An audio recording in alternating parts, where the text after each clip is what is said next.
Bismillahirrahmanirrahim. Assalamualaikum warahmatullahi wabarakatuh.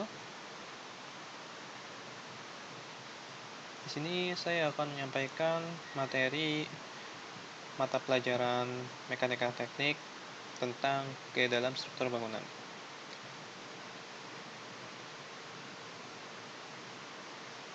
Sebelum kita mempelajari apa saja gaya dalam struktur bangunan, kita harus mengetahui besaran dan satuan terlebih dahulu.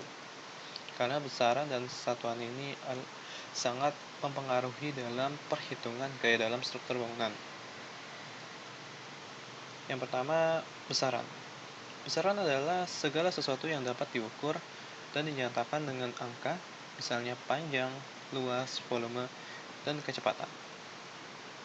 Besaran dibagi menjadi dua bagian, yaitu besaran vektor. Besaran yang mempunyai besaran nilai dan arah, seperti gaya, kecepatan, dan sebagainya. Besaran skalar yaitu besaran yang hanya mempunyai besaran, tapi tidak mempunyai arah. Contohnya, massa, panjang, waktu, suhu, dan sebagainya. Untuk kedua besaran tersebut hanya membedakan antara yang satu memiliki arah dan yang satu lagi tidak memiliki arah. Selanjutnya ada satuan. Satuan adalah ukuran dari suatu besaran yang ditetapkan sebagai satuan. Contoh, di sini ada dua sistem satuan. Yang pertama, sistem satuan dengan sistem metrik dan sistem non-metrik. Selanjutnya ada sistem internasional. Kita masuk poin yang pertama, yaitu sistem metrik, yaitu ada MKS, meter kilogram second, dan ada CGS, centimeter gram second. Sebenarnya sistem metrik ini menjadi satuan di kehidupan sehari-hari, ya, seperti meter untuk panjang, kilogram untuk berat, second untuk waktu. Sedangkan sistem non-metrik atau sistem British yaitu satuan yang sering dipakai oleh orang luar negeri seperti foot, pound, second, dan lain sebagainya. Lalu ada sistem internasional. Sistem satuan MKS yang telah disempurnakan, yang paling banyak saat ini dipakai.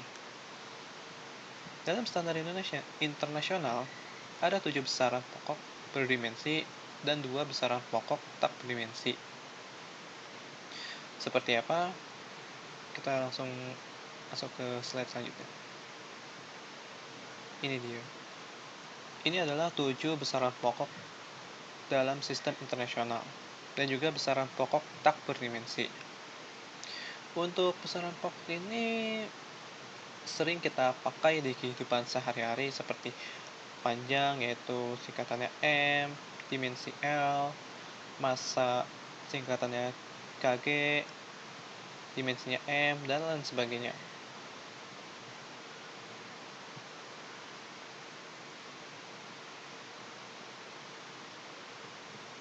Di sini ada besaran turunan. Maksudnya apa? Jadi ketika kita mengetahui besaran seperti luas, volume, massa jenis, kecepatan, ini adalah besaran yang harus digabungkan menjadi sebuah besaran. Seperti luas dengan rumus panjang kali lebar. Dimensinya yaitu L pangkat 2, seperti itu. Volume memiliki rumus panjang kali lebar kali tinggi menjadi L pangkat 3. Oke, selanjutnya di sini kita masuk ke pengertian gaya. Gaya adalah sesuatu yang dapat menimbulkan perubahan tempat, gerak, atau bentuk suatu benda. Di sini ada ciri-ciri gaya. Yang pertama, mempunyai besaran, mempunyai titik tangkap, mempunyai arah, dan mempunyai garis kerja. Yang pertama, mempunyai besaran. Di sini kita bisa melihat ilustrasinya. Di sini ada gaya P Sama dengan di sini ada besarannya 100 kg dan di sini ada satuannya kilogram. Selanjutnya mempunyai titik tangkap, di mana titik tangkap itu adalah suatu titik tempat gaya itu bekerja. Di sini ada ilustrasinya. Kotak didorong pada titik A, maka kotak akan bergerak ke kanan. Karena di sini adalah titik di mana gaya tersebut bekerja. Dan ketika didorong ke titik B, karena di sini tidak memiliki dorongan lebih ya, gaya yang lebih, tapi pusat kerja bendanya itu tidak ada, maka bisa saja bergeser namun akan terjungkir. Lalu selanjutnya memiliki garis kerja. Garis kerja gaya merupakan garis lurus yang terletak berhimpit dengan gaya itu sendiri. Kita bisa melihat ilustrasinya. Di sini ada garis kerja dan di sini ada vektor, di mana vektornya itu mengarah ke kanan. Sebuah gaya dapat dipindahkan maju atau mundur asal tetap dalam garis kerjanya. Ini adalah gayanya. Namun dia akan selalu tetap di sekitaran garis kerjanya.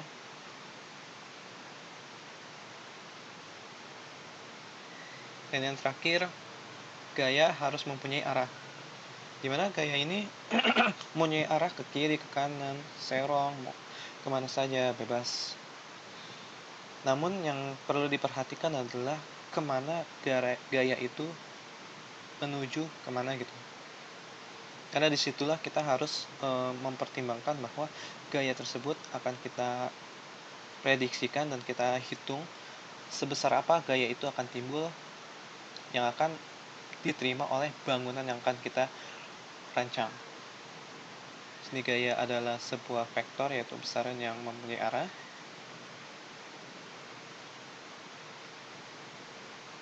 Dan gaya ini sebenarnya yang kita lihat tuh tidak bisa kita lihat, namun hanya bisa kita rasakan. Jadi oleh sebab itu, untuk menggambarkan gaya dalam penyelesaian soal-soal statika bangunan diperlukan lambang. Nah, lambang tersebut menjadi suatu garis berskala dan berarah yang disebut vektor. Di sini ada contohnya. Misalnya, gaya simbolnya P itu sama dengan 100 kg dengan skala gaya 1 cm sama dengan 20 kg. Maka panjang vektornya adalah 100 per 20 sama dengan 5 cm. Jadi total panjang gayanya itu 100 kg, yaitu 5 cm. Yang berarti skala gaya 1 cm ini diartikan tiap 1 cm mewakili 20 kg gaya.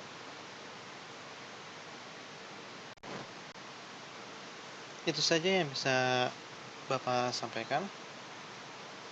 Kesimpulan untuk materi hari ini yaitu besaran adalah segala sesuatu yang dapat diukur dan dinyatakan dengan angka, misalnya panjang, luas, volume, dan kecepatan.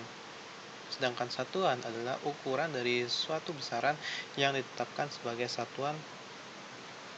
Kedua hal tersebut sangatlah penting kita pelajari sebelum kita mengetahui gaya dalam apa saja dalam struktur bangunan.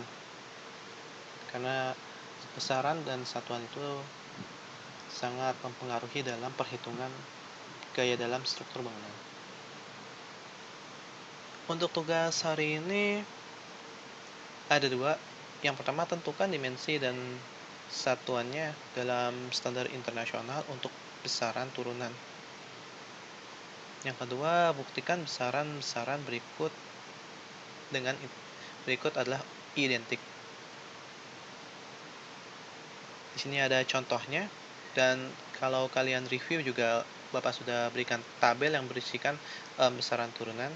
Jadi kalian bisa langsung mengerjakannya. Untuk pengerjaannya sendiri di kertas bebas ya, mau di A4 atau di buku tulis bebas. Yang penting kerjakan masing-masing dan selamat mengerjakan dan tetap di rumah agar terhindar dari virus corona. Kurang lebihnya mohon maaf. Wassalamualaikum warahmatullahi wabarakatuh.